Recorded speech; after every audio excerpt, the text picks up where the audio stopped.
Okay, so guys, this is your exercise which will be based on web automation using API. Okay, so as of now, you've completed your activities, your tasks, tiny tasks which help you to do all your exercises based on automation. Okay, so this exercise will be your web automation using API.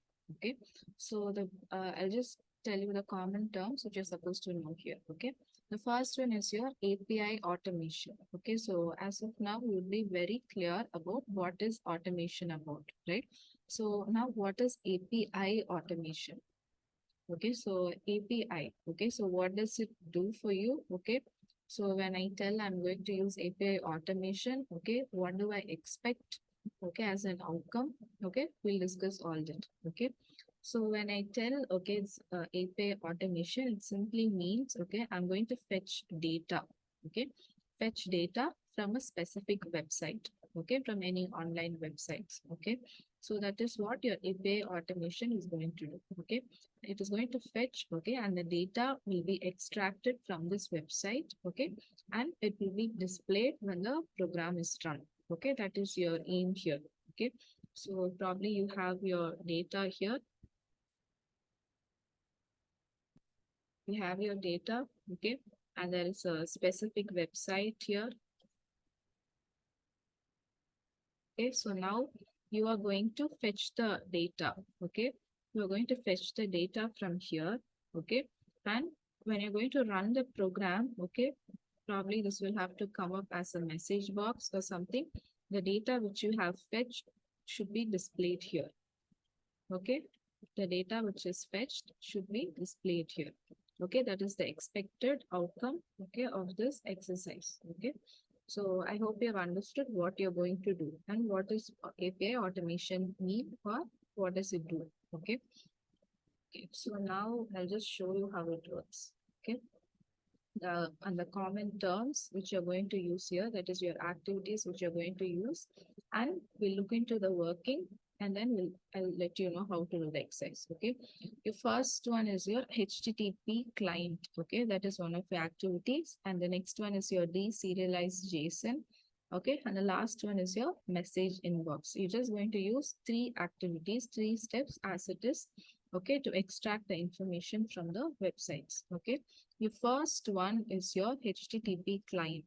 Okay, so it is just the same. When you're going to search, okay, it will be displayed. You can drag and drop it here. Okay, after you drag and drop it, okay, what you're going to do is you're going to click on configure. Okay, not on import.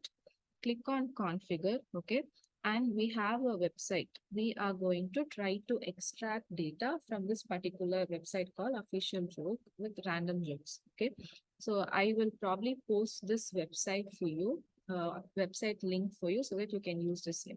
Okay, so if I'm going to use this website, okay, this is how the website looks. Like it displays random jokes. Okay, probably for every second, it displays random jokes. Okay, so when that happens, okay, what is expected from you is this is what happens in this website, right? So I I want to extract the data from here. That is the joke from here should be displayed in my UI path outcome. Okay. That is when I run the program there. Okay. I want this joke to be displayed there. Okay. So how it's going to happen here is, okay, I'm just going to, you are supposed to copy this URL. Okay. Copy this URL. Okay. And paste it here. Okay. Paste it here. Just copy it, paste it in the endpoint. Okay, it will appear in the preview URL. Okay, and see that, okay, the certificate verification is ticked on. Okay, and the timeout, okay, the default timeout is 6,000. Okay, and the request method must be get. Okay, select get. Okay, and the accept response should be JSON. Okay, select JSON. Okay, all of this is done. Okay, click OK. That's it. Okay, that's it. And here there is something called import. You don't have to import anything. Okay, that part is what the HTTP client will do for you. The HTTP will fetch the data. Okay, so now, okay, first activity is done. Okay, coming to your second one, which is deserialized JSON. Okay, deserialized JSON. So what are we going to do? So we got the, like we use the HTTP request, okay? So which will basically get the data for you. Okay, so I'll just explain the working for you. Okay, so this HTTP request, okay, will go to fetch the data, okay, from the API URL. Okay, the URL which is provided. Okay, why do we call it as a API URL?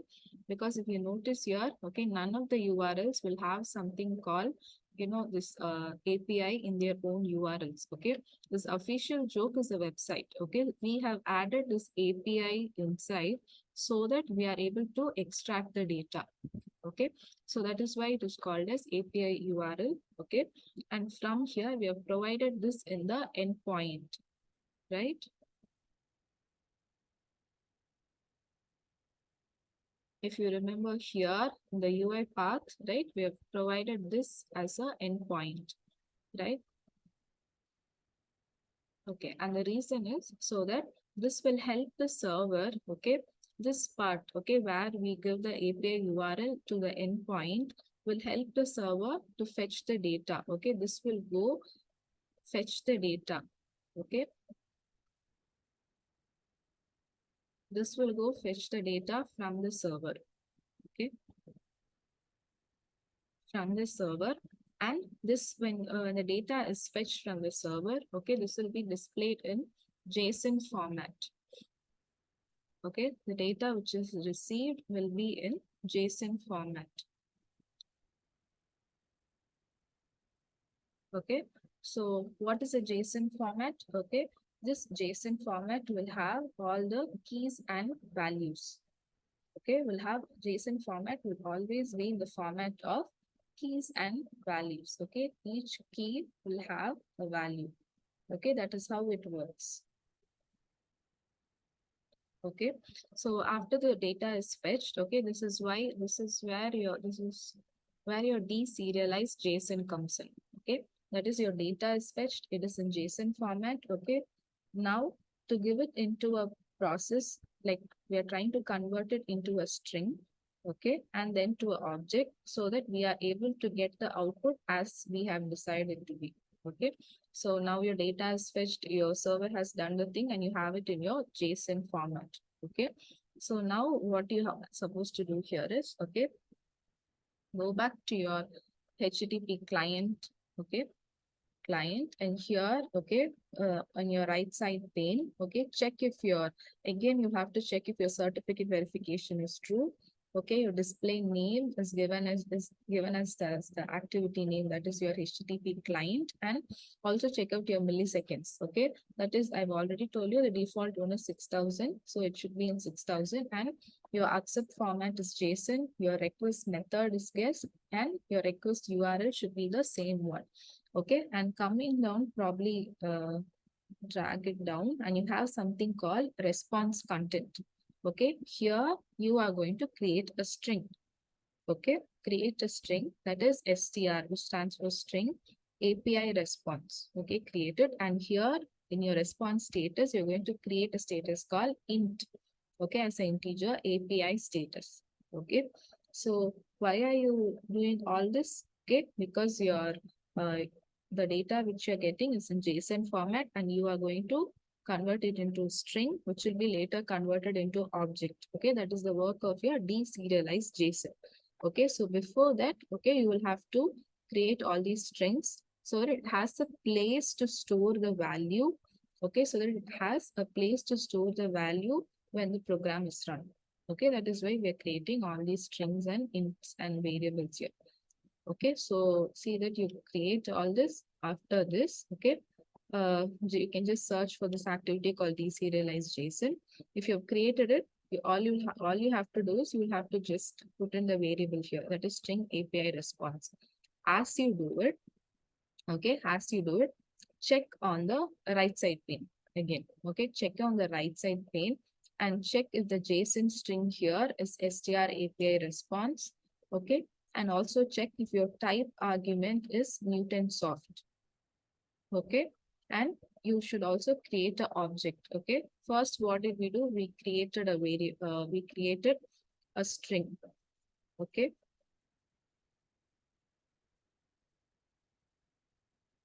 A string was created, right?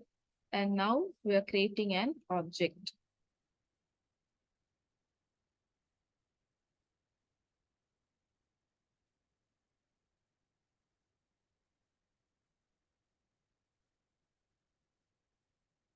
Okay. So to create a string, okay, to create a string, we use this thing, str API response, right? Now to create an object, okay, what we're going to do is the same obj for object and response. Okay, that is all you're going to know now. So this is done. Okay, so your deserialize all your activities in your deserialize JSON is complete. Okay, now what you are going to do is you are going to put in an activity name message inbox. Okay, you're going to search it, and you can just drop it in your message inbox. Okay, after you do that, okay, there is a command here. Okay, this command, okay, I will be posting this in your GCR as a notepad or something. Okay, you can copy it from there. Okay, so what happens here is you have something called response setup, right? Setup. You have your string here, which we have already created. You also have an object response, which we have already created. So this setup and punchline, yes, these are the places where your data will be saved in. That is your joke, which you are trying to get from the website, okay, will be stored in here as objects. Okay, will be stored in here from JSON format. It will be taken to string. Okay, and now the string will be converted to object, and it will be saved here in this message box. And when the program is run, okay, the joke or the random joke from the website should be displayed. Okay, I hope you're clear. Okay, all you have to do is you'll have to copy it from the notepad that I'm putting in this command and paste it here and run it. Okay, that's it. There's nothing more what you have to do.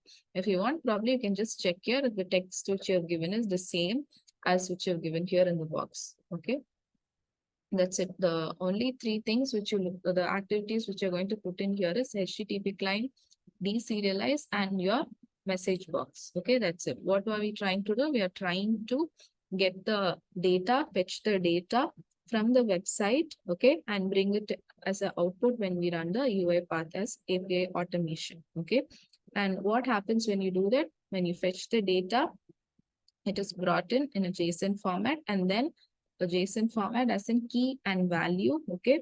And when this data is run, you need the help of response content to store the output. You have already done it. And now we are going to run the program. Okay.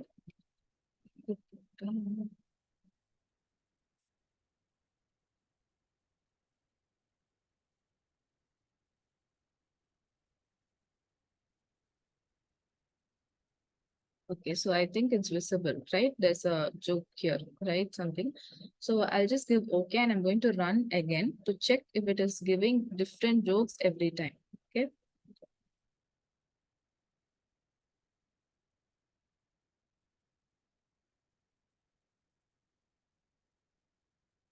Okay, so I think, yeah, it's visible that it's giving different jokes every time, right?